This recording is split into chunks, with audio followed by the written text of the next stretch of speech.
Karamoja, located in the remote northeastern part of Uganda, is a region of striking contrasts and rich cultural heritage. Despite its long history of marginalization and periods of conflict, Karamoja today is a place of resilience and transformation, except there's an expanding child trafficking crisis.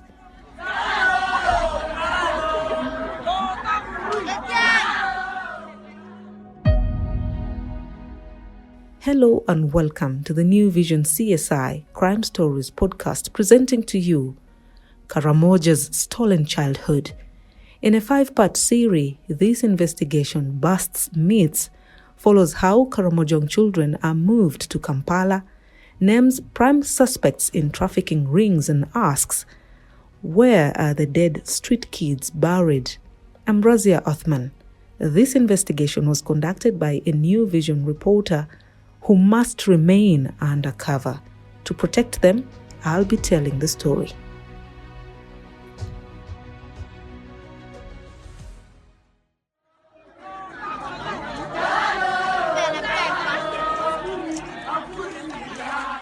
In this 5th and final episode of Karamoja's Stolen Childhood, prime suspects are mentioned and our undercover reporter answers the question, where are the dead street kids buried?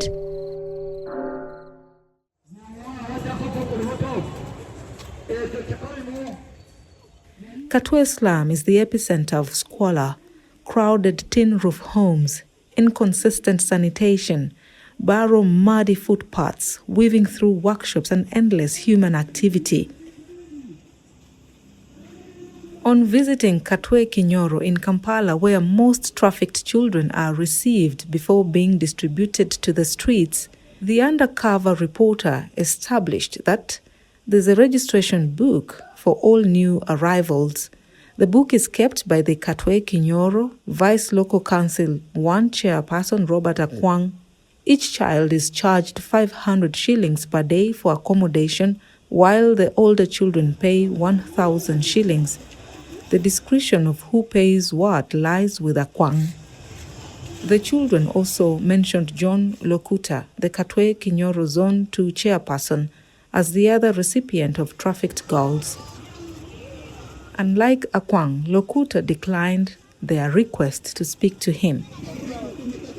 The linkman between Kampala and Napak, identified as Kim Logwale, does not care about the children's welfare.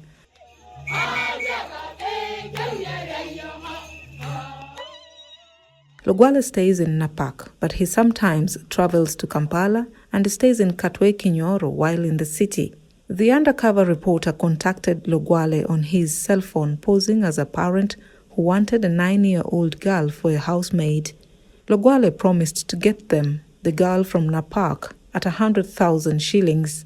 From the chat with Logwale, they can easily tell that his mind is a cold marketplace where human life has been reduced to a price tag. For him, the children are not a person, but rather a commodity to be moved, hidden, exchanged, and exploited.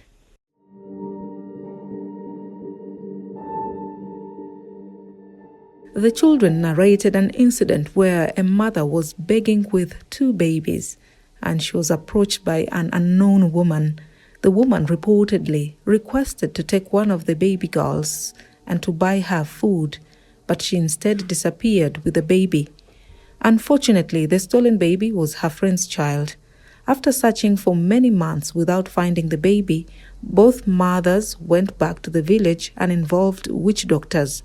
They performed rituals to find out whether the baby was still alive, but to no avail.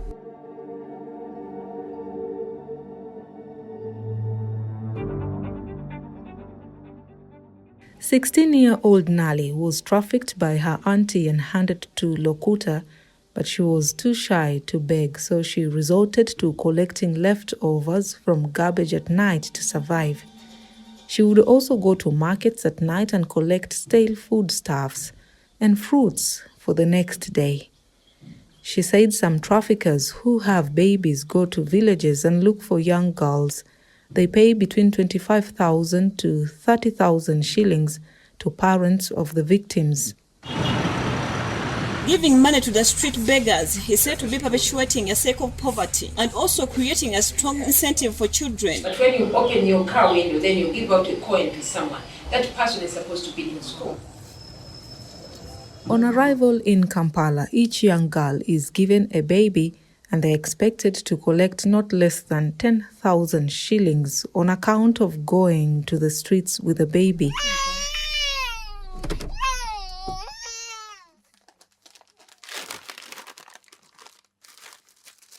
All the money collected from the day's begging is taken by the traffickers every evening.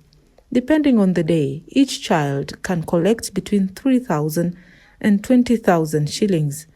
The 500 shillings or 1,000 shillings that they part with for accommodation is deducted from the collected money.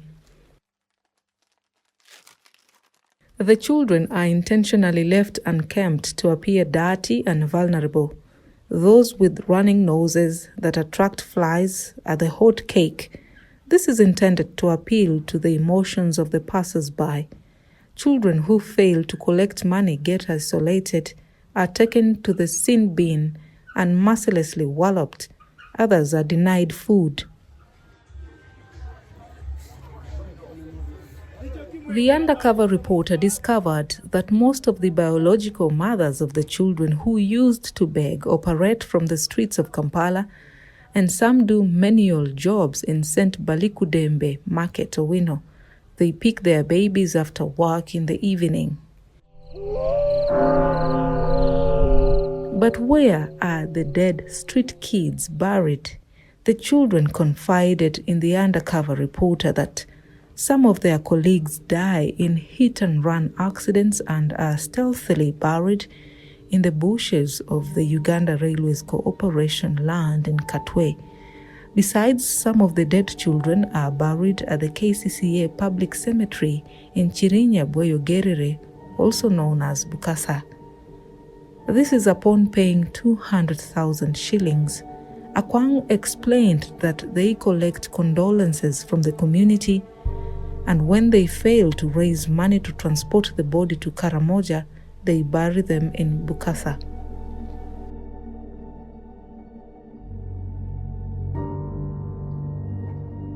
When asked about notifying the deceased family members, he said they all get notified and are given time if they want to travel and attend burial.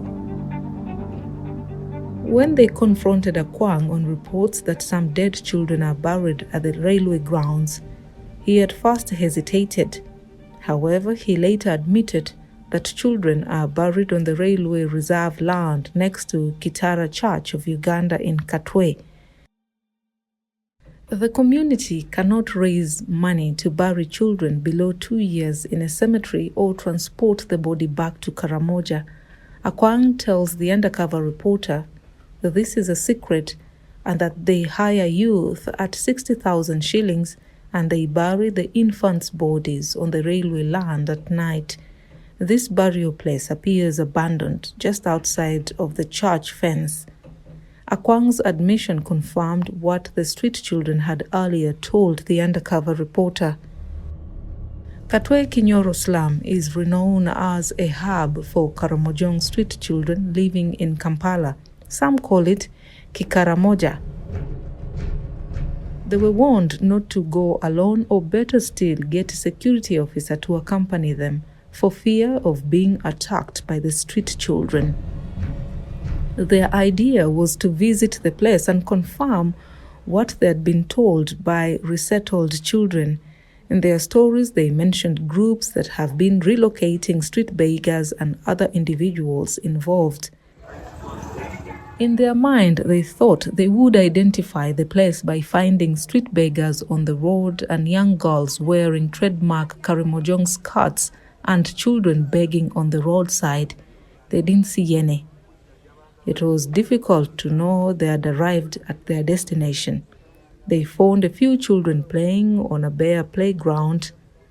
Boys were weaving baskets to keep chicks. Everyone was staring at them. They were a new face. They drew closer to them and asked to meet the area chairperson. They told them His name is Kim Logwale. They discovered that Logwale operates between Kampala and Napak, though they failed to find him. They then directed them to the area secretary for women, Nabachala, who was fluent in Uganda, but she was guarded about her identity. They talk as they escort Nabachala to a nearby retail shop. She was sending 250,000 shillings to someone. One of the shop attendants asked whether they were together. She mistook them to be one of the members of the civil society organizations that flock the area to visit Karamojong children. The shop attendant commented, "Many individuals and organizations come here and buy sweets and biscuits for Karamojong children before taking videos with them." The undercover reporter later learned that some organizations hoodwink the children and take their videos, which they use to solicit for funding from donors.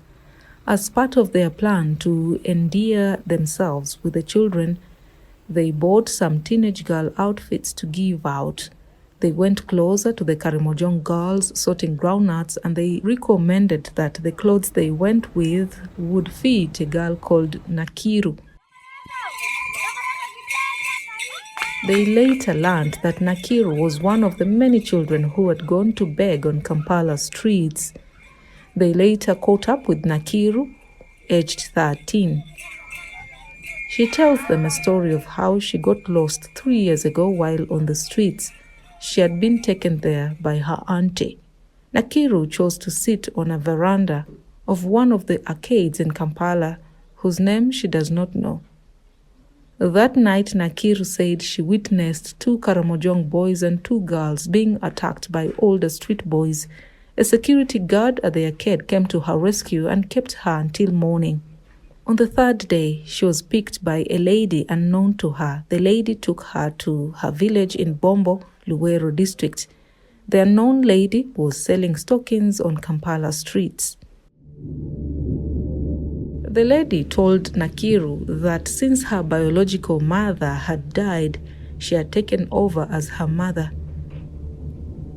The undercover reporter later learned that Nakiru is the 3rd born to Nakut, a mother of 7. Nakiru was later spotted by a fellow Karamojong who knew her mother, Nakut. This is how Nakiru managed to reunite with her mother after 3 years. Unfortunately, Nakut lost 2 of her children. She tried to search for them in vain, and she does not know whether they are dead or alive. Nakut recalled that her 2 boys went out one day to collect empty plastic bottles in town and never returned. It's now 5 years since Nakut last heard from her boys. The story of the disappearance of Nakut's children is among the many other stories about Karamojong children who have disappeared on Kampala streets. According to the area chairperson Robert Akwang, there are many cases of children disappearing. Most of the children who disappear are aged between 5 and 8.